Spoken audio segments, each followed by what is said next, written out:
Hello everyone, you are watching food fitness and fun और मैं हूँ डाइटिशियन मंजू। आज मैं जिस टॉपिक के बारे में डिस्कस कर रही हूँ उसके बारे में शायद अब तक किसी ने बात नहीं की है और बहुत सारे रिसर्च में ये अभी साबित हुआ है कि ये रूट कॉज हो सकता है वजन कम ना होने का, स्ट्रेस बढ़ने का, हार्मोनल इम्बैलेंस होने का, जो स्लीप डिसऑर्डर्स हो रहे हैं ये उसका रूट कॉज हो सकता है। तो आज मैं आपसे डिस्कस करूंगी सर्केडियन रिदम के बारे में। तो दिन में 24 घंटे होते हैं।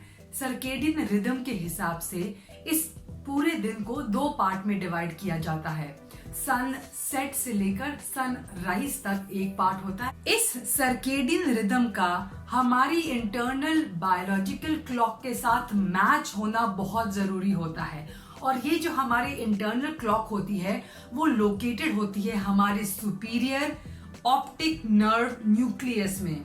ये जो क्लॉक होती है वो डिसाइड करती है हम कब उठेंगे, हम कब सोएंगे, हमारा मेटाबॉलिज्म कैसा होगा, हमारी हॉर्मोन्स भी इसी के अकॉर्डिंगली सीक्रेट होते हैं बॉडी के अंदर। दोनों के मैच होने से हमारी बॉडी के अंदर बहुत सारे फंक्शंस जो होते हैं वो बिल्कुल परफेक्ट चलते हैं। फिर चाहे वो एनर्जी बैलेंस का फंक्शन हो, हमारा मेटाबॉलिज्म इससे बना रहता है, हमारी इम्यूनिटी तक इससे इन्फ्लुएंस होती है। इसके अलावा हमारा हार्ट रेट, हमारा ब्लड प्रेशर, हमारी मेंटल हेल्थ, हमारे हॉर्मोन्स के लेवल्स, हमारा बॉडी टेम्परेचर, हमारे डीएनए का रिपेयर होने का प्रोसेस और डिटॉक्सिफिकेशन का प्रोसेस भी इसी से इन्फ्लुएंस होता है। यानी अगर हमें मोटापे से बचना है, हमें डायबिटीज से बचना है, हमें हमारे ऑर्गन्स को सेफ रखना है, तो हमें बहुत जरूरी है कि हम इस क्लॉक को सही तरीके से मेंटेन करें। नाउ अब मैं आपको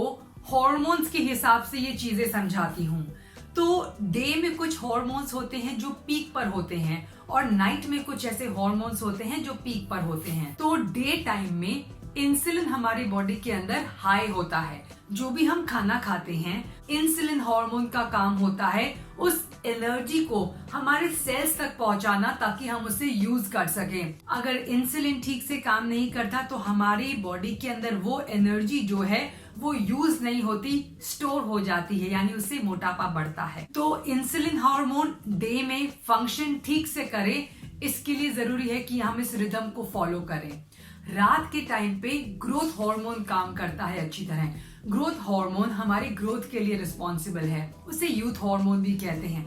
अगर ग्रोथ हार्मोन अच्छी तरह आपकी बॉडी के अंदर बनता रहे तो बुढ़ापा देर से आता है, आपका मेटाबॉलिज्म स्ट्रांग रहता है, आपकी बोन्स अच्छी रहती हैं, आपका ओवरऑल वेट लॉस के प्रोसेस को सपोर्ट करने के लिए ग्रोथ हार्मोन का ज्यादा बनना जरूरी है।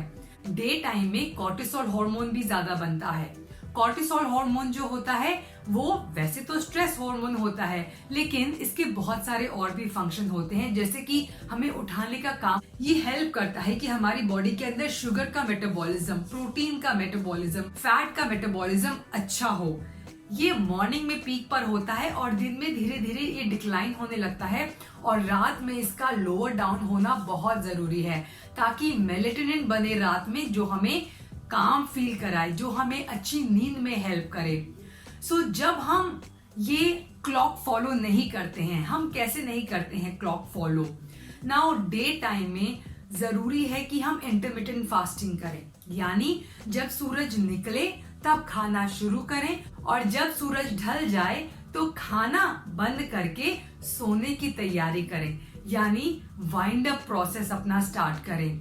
लेकिन आजकल हो क्या रहा है कि लोग देर से खाना शुरू करते हैं और देर तक खाते रहते हैं। ऐसे में क्या होता है, इंसुलिन जो होता है गवर्नमेंट के एम्प्लॉय की तरह काम करता है। वो मॉर्निंग में स्टार्ट हो जाता है काम करना, लेकिन आफ्टर 6 o'clock और 7 o'clock वो थक जाता है and it wants to rest.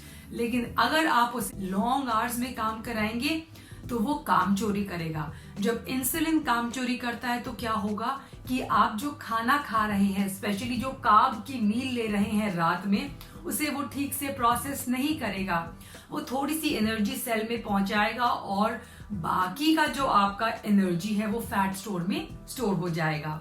जब आप लेट नाइट तक खाते हैं तो कॉर्टिसोल भी नीचे नहीं जा पाता है, क्योंकि उसका काम होता है उस खाने को मेटाबोलाइज करना। तो ऐसे में कॉर्टिसोल भी हाई जाएगा, स्ट्रेस भी आपका हाई जा रहा है। सो जरूरी है कि इंसुलिन को मेंटेन करने के लिए हम अपने ईटिंग विंडो को रिस्ट्रिक्ट करें। सीधी भाषा में कहूँ तो सनराइज से लेकर सनसेट तक अपनी मील लें और सनसेट के बाद अगले सनराइज तक कुछ ना खाएं। हमारे जो पूर्वज थे वो पूरी तरह से सर्केडियम रिदम को फॉलो करते थे, काम करते थे और सनसेट के बाद आराम करते थे ना। उस टाइम पे प्रॉब्लम क्या थी? फूड लिमिटेड था, रिसोर्सेज लिमिटेड थे, हमारे पास ऐसे गैजेट नहीं थे जिनसे हम 24 घंटे चिपके रहें। लेकिन आज लाइट ऐसी आ गई है कि लोग सनलाइट से ज्यादा अपने कमरों की लाइट में रहते हैं। सनलाइट से एक्सपोजर नहीं मिलेगा तो आपकी बॉडी इस रिदम को फॉलो नहीं कर पाएगी। अगर आप ज्यादा गैजेट्स के सामने रहेंगे, स्पेशली इवनिंग आवर्स में, तो आपकी बॉडी इस रिदम को फॉलो नहीं कर पाएगी। अगर आप ज्यादा कैफीन लेंगे या कोई और स्टिमुलेंट लेंगे जैसे कि अल्कोहल, स्मोकिंग, तो आपकी बॉडी इसे फॉलो नहीं कर पाएगी। आज की लाइफस्टाइल में 90% ऐसे लोग हैं जो कंप्लीटली इस सर्केडियम रिदम को फॉलो नहीं कर रहे हैं।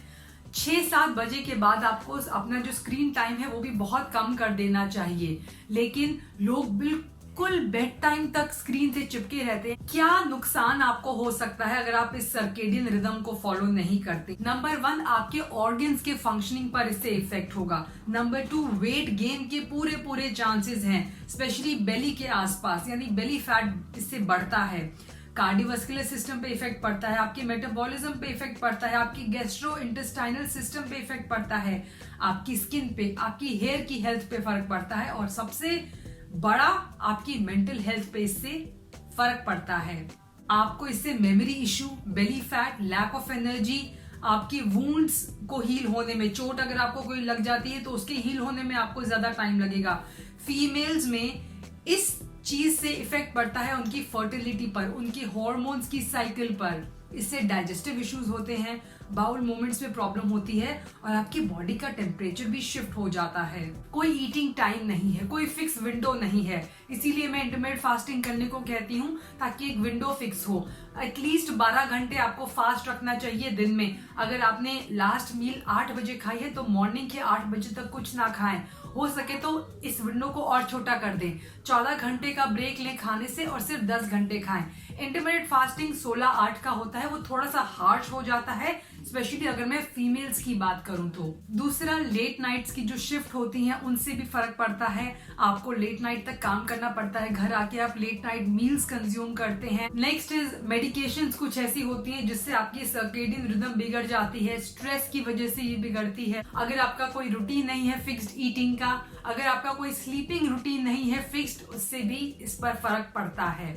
नाउ आप कौन सी ऐसी चीजें कर सकते हैं कि आपकी बायोलॉजिकल क्लॉक जो है वो इस सर्केडियन क्लॉक से मैच करे? नंबर 1, अपना ईटिंग रूटीन बनाइए, फिक्स्ड ईटिंग रूटीन रखें कि आपको पहली मील कब लेनी है और लास्ट मील कब लेनी है। नंबर 2, अपना स्लीपिंग रूटीन आप फिक्स कीजिए। स्ट्रेस मैनेज करने के लिए डीप ब्रीदिंग करें, अपना स्क्रीन टाइम आप मैनेज करें, अपना कैफीन आप कब ले रहे हैं। सनसेट के बाद आपको कैफीन कंज्यूम, यानी टी और कॉफी सनसेट के बाद आपको बिल्कुल कंज्यूम नहीं करनी है, because it stage in your blood for a long time और आपकी नींद उससे डिसरप्ट होती है, डिस्टर्ब होती है। कोशिश करें कि दिन में सनलाइट से अपने आप को एक्सपोजर दें। डे लाइट के अंदर अपने घरों के पर्दे हटाकर, दरवाजे खोल कर रखें, अच्छी हवा और लाइट जो है उसके अंदर आनी चाहिए। और घर के अंदर की जो ट्यूबलाइट्स हैं और बल्ब्स की लाइट्स हैं उन्हें कम यूज करें डे टाइम में। स्क्रीन टाइम मैनेज करें, स्पेशली इवनिंग आवर्स में स्क्रीन टाइम कम से कम रखें। मेक श्योर कि वाइंड अप कर दें। कई लोग होते हैं, मैंने देखा है, रात तक उन्हें आदत है, घर आ गए हैं ऑफिस से, लेकिन फिर भी सोने से एकदम पहले तक उनके मेल्स चेक होते रहते हैं। ऐसा ना करें। एक बैरिकेड बनाकर रखें कि इसके बाद मेरा फैमिली टाइम है या मी टाइम है। लेट आफ्टरनून्स में, लेट इवनिंग्स में नैप लेना भी अवॉइड करें। That's all for today. In totality, this change requires an entire change in your lifestyle. ये आपकी lifestyle में changes required करता है. Thanks for watching. Stay healthy, stay fit, stay active, and I'll be back very soon. Until next time, you take care. Bye bye.